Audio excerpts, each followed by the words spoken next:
Now I shall describe the places where religious performances may be well executed. Any place where a Vaishnava is available is an excellent place for all auspicious activities. The Supreme Personality of Godhead is the support of this entire cosmic manifestation, with all its moving and non-moving living entities, and the temple where the deity of the Lord is installed is a most sacred place. Furthermore, places where learned Brahmins observe Vedic principles by means of austerity, education, and mercy are also most auspicious and sacred. Auspicious indeed are the places where there is a temple of the Supreme Personality of Godhead, Krishna, in which he is duly worshipped, and also the places where there flow the celebrated sacred rivers mentioned in the Puranas, the supplementary Vedic literatures. Anything spiritual done there is certainly very effective. The sacred lakes like Pushkar and places where saintly persons live like Kurukshetra, Gaya, Prayag, Pula Ashram, Naimisharanya, the banks of the Palgu River, Setubanda, Prabhasa, Dvarka, Varanasi, Mathura, Pampa, Bindu Sarovara, Badarik Ashram, the places where the Nanda River flows, the places where Lord Ramchandra and Mother Sita took shelter, such as Chitrakuta, and also the hilly tracts of land known as Mahendra and Malaya. All of these are to be considered most pious and sacred. Similarly, places outside India, where there are centers of the Krishna consciousness movement and where Radha Krishna deities are worshipped, must all be visited and worshipped by those who want to be spiritually advanced. One who intends to advance in spiritual life may visit all these places and perform ritualistic ceremonies to get results 1,000 times better than the results of the same activities performed in any other place.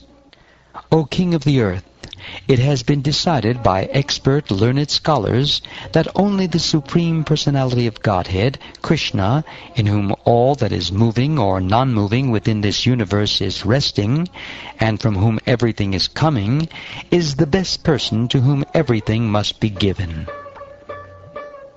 O King Yudhishthira, the demigods, many great sages and saints, including even the 4 sons of Lord Brahma, and I myself, were present at your Raja Surya's sacrificial ceremony. But when there was a question of who should be the first person worshipped, everyone decided upon Lord Krishna, the Supreme Person. The entire universe, which is full of living entities, is like a tree whose root is the Supreme Personality of Godhead, Achyuta, or Krishna.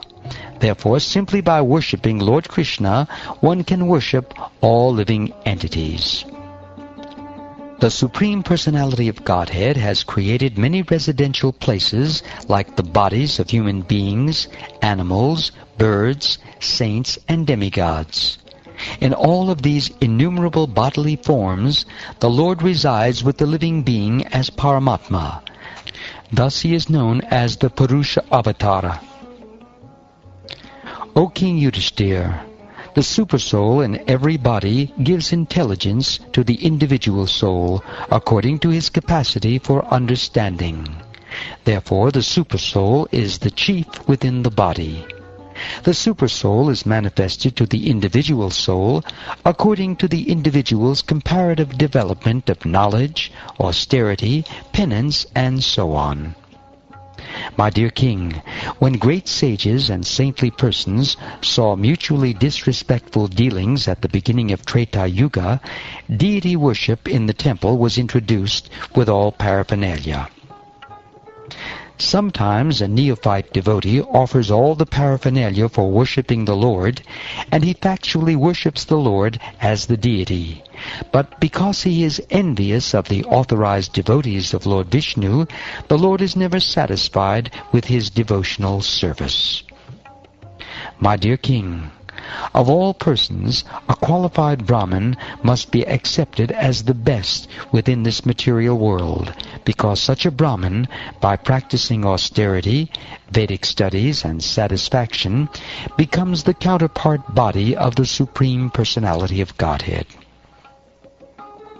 My dear King Yudhishthira, the Brahmins, especially those engaged in preaching the glories of the Lord throughout the entire world, are recognized and worshipped by the Supreme Personality of Godhead, who is the heart and soul of all creation. The Brahmins, by their preaching, sanctify the three worlds with the dust of their lotus feet, and thus they are worshipable even for Krishna.